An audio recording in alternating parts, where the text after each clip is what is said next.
Hide your trauma. Hide your kids. And seriously, don't shove them into some imaginary lockbox in your mind, because Pennywise has proven yet again that he can crawl into any crack of fear you try to hide from him. Episode 5 of It, Welcome to Derry, finally brings Bill Skarsgård's Pennywise into the spotlight in a full, terrifying way. And from the moment he appears, the episode never stops shaking you by the throat. This is the hour where the body count rises, long-held secrets crack open, and the kids of Derry learn what kind of ancient nightmare has been hunting them all along. Welcome back to your nerdy show. I'm your host, Spoiler Master. So let's dive straight into everything that went down, how Maddie returned, what Rose and Tanyel are planning, how Polly Russo met his fate, what really happened with the prison bus to Shawshank, and the huge meaning behind the box inside Dick Hallorann's mind.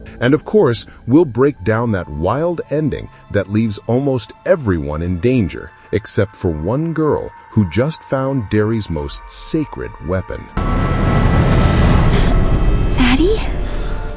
Maddie returns, or does he? The entire town is ready to crucify Lilly after what happened to Marge. But here's the thing. Marge remembers everything that It made her do. She knows she hurt her own eye under Pennywise's influence, but she's smart enough to keep that truth buried. If she says Pennywise made her stab herself in the face, she'll be roommates with Lilly at Juniper Hill before the sentence finishes. So she lies, saying her glasses broke. It won't change people's hatred for Lilly, but it gives Marge a chance to stay by her friend's side. Down with the patty cakes forever. But now Marge knows something far more horrifying. It is real. It is hunting them, and it is not stopping, which makes it absolutely insane when the kids show up at their hangout and find Maddie. Yep, seemingly alive, camping in a little yellow tent. Super cute, super symbolic. Like Georgie's raincoat,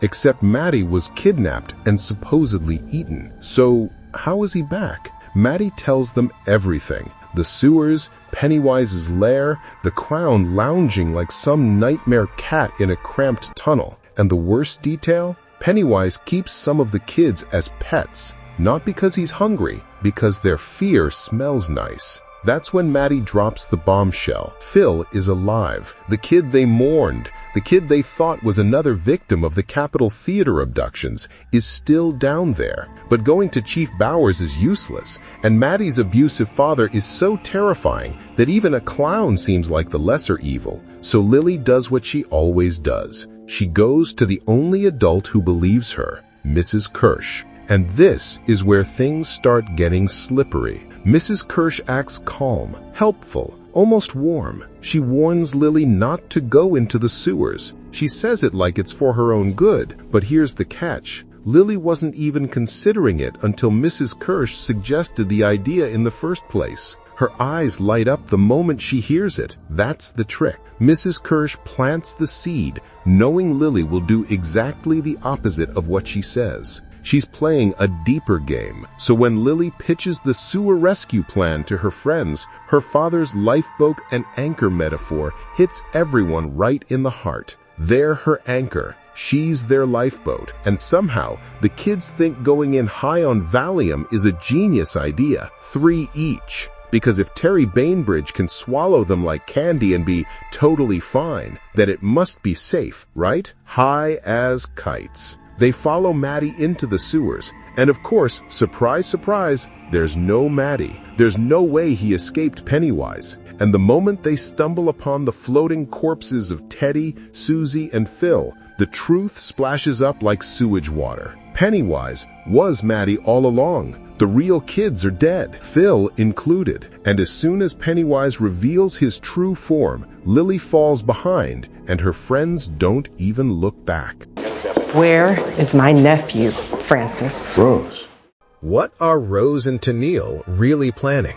Back in episode 4, Dick Hallorann dove into Tanyel's mind to learn the location of the 13 ancient pillars that contain Pennywise. But Tanyel tricked him, showing the well house instead. Now the U.S. military is in full clown hunting mode, completely fooled into thinking Tanyel is going to help them. Shaw is too arrogant to consider that Tennille might play him. The man is deranged enough to think he can weaponize Pennywise, drop the clown into a war zone, and let him handle Russia. Meanwhile, Rose, Tennille's aunt and one of the few remaining Scotia-Wapscott tribe members who knows the truth, doesn't even realize the military is holding him captive. Her family has spent generations tracking Pennywise's cycles, recording the patterns, preparing for each event known as the augury, the massive massacre that ends every cycle before Pennywise hibernates for 27 years. But she and John know something the rest of Derry doesn't. The creature sheds. Its waste, its psychic evil discharge, has contaminated Derry's water since the town was founded. Pennywise doesn't just kill people.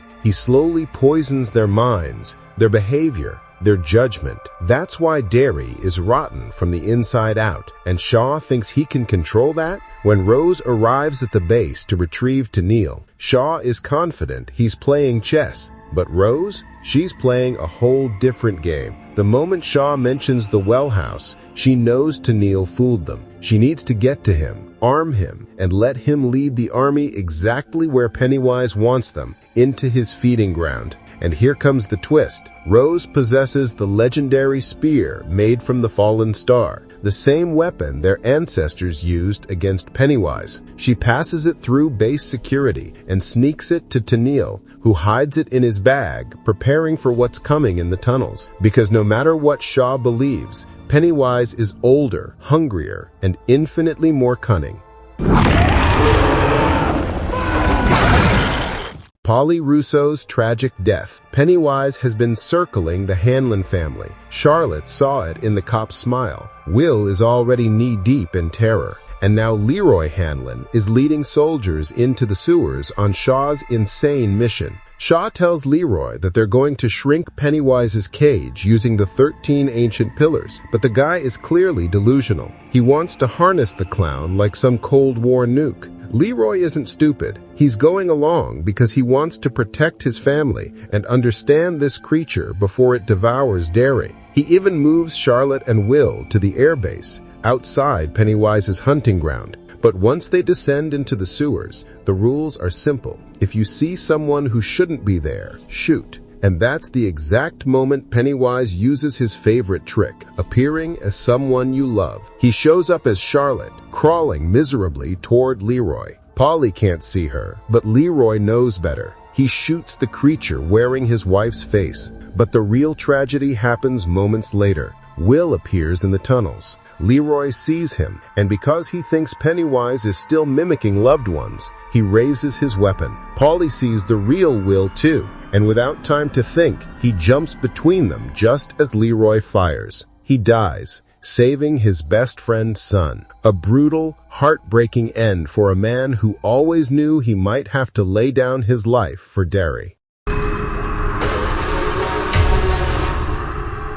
Did Pennywise attack the Shawshank bus? Hank's situation has gone from bad to biblical. Charlotte wants him cleared, but at this point, no one, not the cops, not the town, not even Hank himself, believes he'll survive Shawshank long enough to be proven innocent. Someone even tries to shoot him as he's being escorted out. That guy? Most likely Phil and Susie's father. But then things get worse. The prison bus crashes. Every guard is dead. Hank is missing. The town immediately assumes Hank killed everyone and escaped. But when Mrs. Kirsch discovers him hiding in the back of her car, it becomes clear something else happened. And oh yes, they're lovers. Mrs. Kirsch is his secret alibi from the night of the abductions. Hank tells her something attacked the bus. Something fast, something powerful, something clown-shaped. We literally saw Pennywise smiling at Charlotte before Hank boarded the bus. The crash has his fingerprints all over it.